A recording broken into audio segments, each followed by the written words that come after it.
Welcome to Abhijeet Mishra channel. नमस्कार दोस्तों, Abhijit Mishra channel में आपका स्वागत है। नमस्कार दोस्तों, स्वागत है आप सबका अभिजीत मिश्रा चैनल में। दोस्तों आज की इस वीडियो में हम देखेंगे इलेक्ट्रीशियन से कुछ महत्वपूर्ण ऑब्जेक्टिव टाइप के प्रश्नों को, जो कि आने वाले सभी प्रकार के टेक्निकल परीक्षाओं के लिए काफ़ी उपयोगी है। तो चलिए वीडियो प्रारंभ करते हैं। दोस्तों जैसा कि आप स्क्रीन पर देख रहे हैं, पहला प्रश्न है विद्युत कार के लिए कितने सेमी आरी की आवश्यकता होती है। तो विद्युत कार के लिए 30 से 40 सेमी आरी की आवश्यकता होती है, यानी इसमें सी ऑप्शन सही है। अगला प्रश्न है ट्राई स्क्वायर क्या होता है। तो ट्राई स्क्वायर समकोण नापने वाला औजार होता है, यानी इसमें सी ऑप्शन सही है। अगला प्रश्न है वायर गेज के लिए निम्नलिखित में से क्या सत्य है। तो वायर गेज के लिए ये तीनों ऑप्शन सत्य है, इसलिए इसमें डी ऑप्शन सही है। अगला प्रश्न है मानक वायर गेज की परास कितनी होती है। तो मानक वायर गेज की परास 0 से 36 SWG तक होती है, यानी इसमें बी ऑप्शन सही है। अगला प्रश्न है माइक्रोमीटर क्या होता है। तो माइक्रोमीटर तार का व्यास 1 सेमी के हजारें भाग तक शुद्ध नापने वाला यंत्र होता है, यानी इसमें सी ऑप्शन सही है। अगला प्रश्न है तुल्यकालिक मशीन की 50 हर्ट्ज आवृत्ति के लिए अधिकतम गति क्या है। तो इसमें बी ऑप्शन सही है, यानी 3000 RPM। अगला प्रश्न है कार्य का सूत्र क्या है। तो कार्य का सूत्र बल गुना दूरी है, यानी इसमें डी ऑप्शन सही है। अगला प्रश्न है न्यूटन किस राशि का मात्रक है। तो न्यूटन बल का मात्रक है, तो इसमें ए ऑप्शन सही है। अगला प्रश्न है एक मीट्रिक अश्वशक्ति का मान क्या होता है।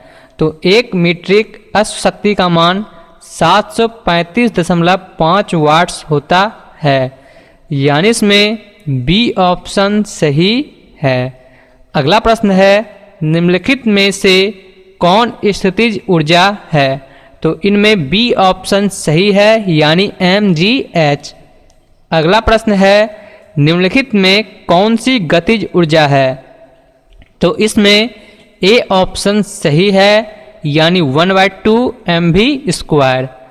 अगला प्रश्न है पदार्थ के लिए निम्नलिखित में से क्या सत्य है। तो पदार्थ के लिए ये ए और बी ऑप्शन दोनों सत्य है, इसलिए इसका सी ऑप्शन सही है। अगला प्रश्न है पदार्थ के छोटे छोटे कण को क्या कहते हैं। तो पदार्थ के छोटे छोटे कण को अणु कहते हैं, तो इसमें ए ऑप्शन सही है।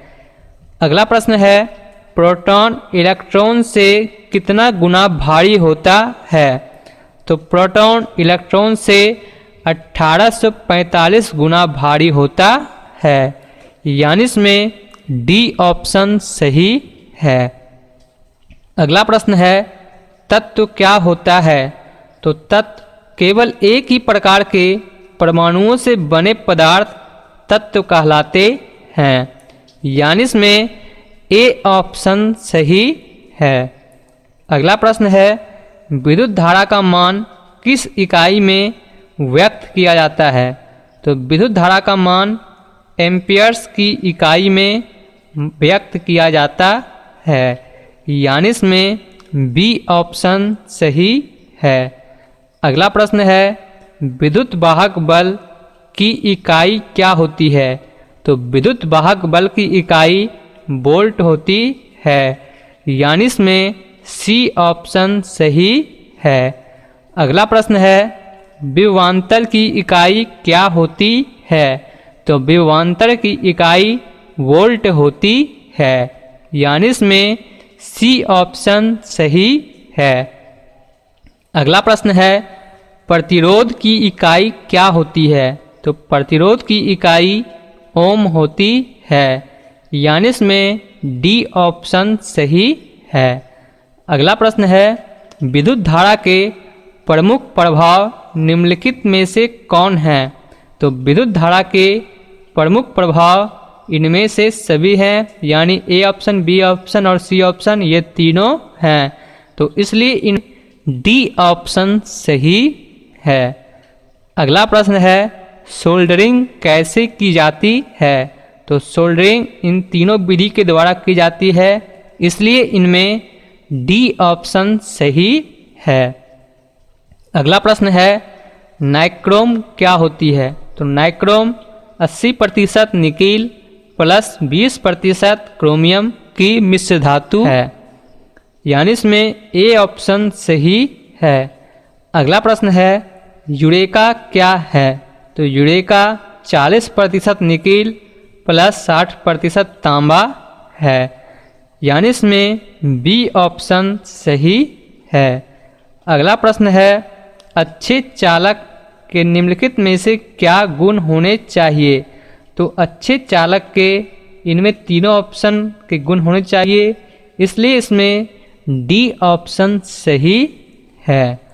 अगला प्रश्न है, निम्नलिखित में से स्विच का कौन एक प्रकार है? तो ये सभी स्विच के प्रकार हैं, इसलिए इनमें डी ऑप्शन सही है। अगला प्रश्न है, यदि किसी चालक की लंबाई आधी कर दें और उसका प्रत्यक्ष छेदीय क्षेत्रफल दोगुना कर दें तो उसका प्रतिरोध कितना होगा? तो इसमें बी ऑप्शन सही है, यानी प्रतिरोध पूर्वमान का चौथाई। अगला प्रश्न है, यदि किसी श्रेणी परिपथ में एक उच्च मान प्रतिरोध और जोड़ दें तो परिपथ की विद्युत धारा पर क्या प्रभाव पड़ेगा? तो विद्युत धारा का मान घटेगा, यानी इसमें बी ऑप्शन सही है। अगला प्रश्न है, यदि किसी समानांतर परिपथ में एक प्रतिरोध और जोड़ दें तो परिपथ की विद्युत धारा पर क्या प्रभाव पड़ेगा? तो वह बढ़ेगा, यानी इसमें बी ऑप्शन सही है।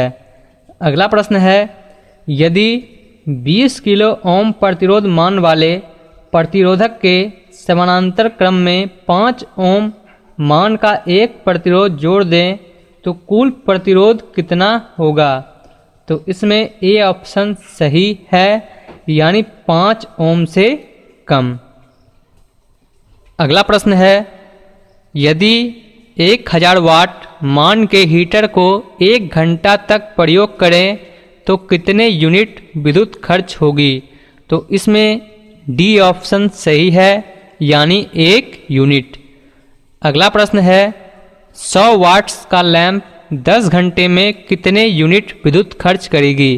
तो इसमें ए ऑप्शन सही है, यानी 1 यूनिट। अगला प्रश्न है, एनालॉग यंत्र क्या होता है? तो एनालॉग यंत्र राशि के मान को संकेतक के रूप में दर्शाना होता है, यानी इसमें ए ऑप्शन सही है। अगला प्रश्न है, एनालॉग एवं डिजिटल यंत्रों में से कौन अधिक शुद्ध होता है? तो इसमें बी ऑप्शन सही है, यानी डिजिटल यंत्र। अगला प्रश्न है, निम्नलिखित में से कौन फ्यूज है? तो इनमें सभी ऑप्शन सही है, इसलिए इनमें डी ऑप्शन सही है। अगला प्रश्न है, BHP क्या है? तो BHP यानी ब्रेक हॉर्स पावर है, तो इसमें ए ऑप्शन सही है। अगला प्रश्न है, LCD क्या होता है? तो LCD लिक्विड क्रिस्टल डिस्प्ले होता है, यानी इसमें बी ऑप्शन सही है। अगला प्रश्न है, NTC क्या है? तो NTC यानी नेगेटिव टेम्परेचर कोफिशिएंट, यानी इसमें ए ऑप्शन सही है। अगला प्रश्न है, ट्रांजिस्टर में कितने सिरे होते हैं? तो ट्रांजिस्टर में 3 सिरे होते हैं, तो इसमें सी ऑप्शन सही है। अगला प्रश्न है, निम्नलिखित में से कौन ट्रांजिस्टर के सिरे हैं? तो इनमें एमिटर, वेस, कलेक्टर ये तीनों हैं, तो इसमें डी ऑप्शन सही है, यानी उपयुक्त सभी। अगला प्रश्न है जर्मेनियम क्या है? तो जर्मेनियम एक अर्धचालक है, तो इसमें सी ऑप्शन सही है। अगला प्रश्न है किस अर्धचालक में होल्स मेजॉरिटी कैरियर में रहते हैं? तो इसमें ए ऑप्शन सही है, यानी पी। अगला प्रश्न है किस अर्धचालक में होल्स माइनॉरिटी कैरियर में रहते हैं? तो इसमें बी ऑप्शन सही है, यानी एन। अगला प्रश्न है किस अर्धचालक में इलेक्ट्रॉन्स मेजॉरिटी कैरियर में रहते हैं? तो सी ऑप्शन सही है, यानी एन। अगला प्रश्न है किस अर्धचालक में इलेक्ट्रॉन्स मेजॉरिटी कैरियर में रहते हैं? तो इसमें बी ऑप्शन सही है, यानी पी। अगला प्रश्न है कई परिपथों को एक साथ ऑन ऑफ करने वाले विद्युत स्विच को क्या कहते हैं? तो इसमें ए ऑप्शन सही है, यानी कॉन्टैक्टर। अगला प्रश्न है जिस धात्विक छड़ या प्लेट के माध्यम से विद्युत धारा विलयन में प्रवेश करती है वह क्या है? तो वह कैथोड है, यानी इसमें ए ऑप्शन सही है। अगला प्रश्न है जिस धात्विक छड़ या प्लेट के माध्यम से विद्युत धारा विलयन से बाहर निकलती है वह क्या है? तो वह एनोड है, यानी इसमें बी ऑप्शन सही है। तो आज के इस वीडियो में बस इतना ही। उम्मीद करता हूँ आपको आज की अच्छी लगी होगी, तो लाइक पे क्लिक जरूर करें और इसे अपने दोस्तों में शेयर जरूर करें। और यदि आपने अब तक इस चैनल को सब्सक्राइब नहीं किया है तो सब्सक्राइब कर लें, ताकि इसी तरह के और महत्वपूर्ण वीडियोज आप तक पहुंचते रहे। धन्यवाद। आपका दिन शुभ हो। दोस्तों आज के इस वीडियो में बस इतना ही। लाइक और शेयर जरूर करें, और यदि आपने अब तक इस चैनल को सब्सक्राइब नहीं किया है तो कर लें, ताकि इसी तरह के और भी महत्वपूर्ण जानकारी आप तक पहुंचते रहे। धन्यवाद। आपका दिन शुभ हो।